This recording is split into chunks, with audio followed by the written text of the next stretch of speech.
और जनता देख रही है कि सेवक कौन है और शासक कौन है। सरकार के प्रति जो आक्रोश है वो बता रही है कि जन अधिकार पार्टी आ रही है। 15 साल उन्हें भी देख ली, 15 साल उन्हें भी देख लिए।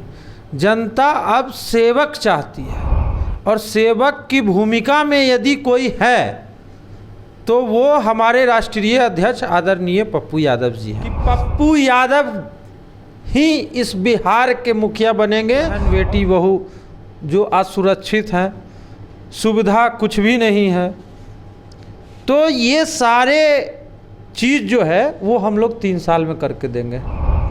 3 साल में हमारे आदरणीय पप्पू यादव जी ने बता दिया है कि 3 साल में बिहार को एशिया का टॉप, एशिया का सबसे अच्छा राज्य नहीं बनाया तो मैं राजनीति छोड़ दूंगा। तो बिहार को तो पीछे रहना ही रहना है। जब पटना ही पीछे है और यहाँ सब लोग रह रहे हैं अब फिर भी पीछे है, सबसे गंदा शहर में पटना आता है। 2020 का विधानसभा चुनाव ऐतिहासिक होगा, इसमें यह बात तो तय है। ऐसे में बिहार विधानसभा चुनाव के ठीक पहले बिहार की तमाम पार्टियां जो है अपने आप को मजबूत करने में लगी हैं। लगातार जो प्रत्याशी हैं वो क्षेत्रों का भ्रमण कर रहे हैं और साथ ही साथ विधानसभा चुनाव के ठीक पहले अपने आप को मजबूत कर रहे हैं। ऐसे में हमारे साथ आज चर्चा के लिए पप्पू ब्रिगेड के प्रदेश अध्यक्ष राजू दानवीर हैं, जो कि हिलसा से प्रत्याशी भी होंगे। इनसे बातचीत करेंगे। लगातार क्षेत्रों का भ्रमण किया जा रहा है, चुनाव की तैयारी चल रही है, क्या रणनीति है आप लोगों की? देखिए, रणनीति साफ है कि जो जनता में आक्रोश है सरकार के प्रति और जन विरोधी नीतियों के खिलाफ हमारा लड़ाई है सरकार के खिलाफ। तो जाप पार्टी जिस तरह से हर मुसीबत में जनता के साथ रही, वो तो जनता में जग जाहिर है और जनता देख रही है कि सेवक कौन है और शासक कौन है। तो जो अभी शासक हैं वो शासक नहीं रहेंगे, क्योंकि अब जनता अब सेवक को ही चुनेगी। जब हम भ्रमण में जा रहे हैं, कई जिलों का भ्रमण किया, कई विधानसभाओं का भ्रमण किया, तो वहाँ एक एक गांव से जो प्रतिक्रिया आ रही है और जो जनता का जो मूड है, सरकार के प्रति जो आक्रोश है, वो बता रही है कि जन अधिकार पार्टी आ रही है। आज भी बिहार में एनडीए और महागठबंधन के बीच लड़ाई है। जो जनता तीसरा विकल्प जो चाहती है, क्या वो विकल्प देने में आप सक्षम हैं? सर, सबको देख ली सरकार ने, जनता ने सबको देख ली। 15 साल उन्हें भी देख ली, 15 साल उन्हें भी देख ली। जनता अब सेवक चाहती है और सेवक की भूमिका में यदि कोई है तो वो हमारे राष्ट्रीय अध्यक्ष आदरणीय पप्पू यादव जी हैं।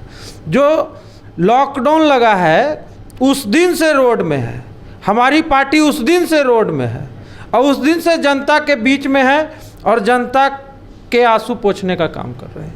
हर मुसीबत में जनता के साथ है। तो ये फैक्टर नहीं है, फैक्टर ये है कि सेवक की भूमिका में कौन है। तो जनता देख रही है कि पप्पू यादव जी सेवक की भूमिका में है। तो ये अब गांव के गली गली, मोहल्ले मोहल्ले में ये डिमांड है कि पप्पू यादव ही इस बिहार के मुखिया बनेंगे और इस बिहार को जो खोया हुआ गौरव है वो पप्पू यादव ही लौटा सकते हैं। 3 साल बनाम 3 साल की बात करते हैं आप, क्या ऐसी 5 चीज़ें होंगी जिन पे आपकी सरकार अगर आती है तो आप उस पर खासा ध्यान देंगे? देखिए, 30 साल बनाम 3 साल, 30 साल में जो अभी जनता ने झेला, जो आज शिक्षा हाशिए पर है, स्वास्थ्य हाशिए पर है, सुरक्षा के नाम पर हमारे राज्य के बहन बेटी बहू जो असुरक्षित हैं, सुविधा कुछ भी नहीं है, तो ये सारे चीज़ जो है वो हम लोग 3 साल में करके देंगे। 3 साल में हमारे आदरणीय पप्पू यादव जी ने बता दिया है कि 3 साल में बिहार को एशिया का टॉप, एशिया का सबसे अच्छा राज्य नहीं बनाया तो मैं राजनीति छोड़ दूंगा। ये कोर्ट में एफिडेविट के साथ हम लोग उतरेंगे। हमारे ये प्रतिज्ञा पत्र में सब चीज़ वर्णित रहेगा, एक एक बात उसमें लिखी हुई रहेगी। अब ये बताइए, पटना में विधायक किन के हैं? एमपी किन के हैं और कब से हैं। अब फिर भी पटना वही का वही है, वही कचरा, वही लोग, वही जल जमाव। क्या हुआ? जो कह के गए थे बिहार के मुखिया कि इस पटना को हम पेरिस बनाएंगे, तो पटना तो पेरिस बना नहीं, जबकि सारे विधायक मंत्री पटना में ही रहते हैं। और विधायक, सांसद, सारे जनप्रतिनिधि भी सरकार के ही हैं, फिर भी पटना पीछे क्यों है? तो बिहार को तो पीछे रहना ही रहना है। जब पटना ही पीछे है और यहाँ सब लोग रह रहे हैं और फिर भी पीछे है, सबसे गंदा शहर में पटना आता है, तो बिहार का क्या स्थिति होगा? बाकी जो लोग दूर दराज जो यहाँ से 500 किलोमीटर दूर रह रहे हैं, उनकी हालत क्या होगी? तो ये जनता सब देख रही है। राजद की बात कर लेते हैं। आज कुछ ही देर बाद नेता प्रतिपक्ष के आह्वान पर दीप जलाने की बात की गई है, क्या आप लोग समर्थन करेंगे? देखिए, मुझे पता नहीं है, अब पता करेंगे उसके बाद। ये मुझे पता नहीं है, और कौन क्या कर रहा है उसमें हमें इंटरेस्ट भी नहीं है। अभी हर लोगों का एम बन चुका है जाप, हर लोगों का एक विश्वास बन चुका है जाप, हर लोगों का एक सोच बन चुका है, विचार बन चुका है जाप।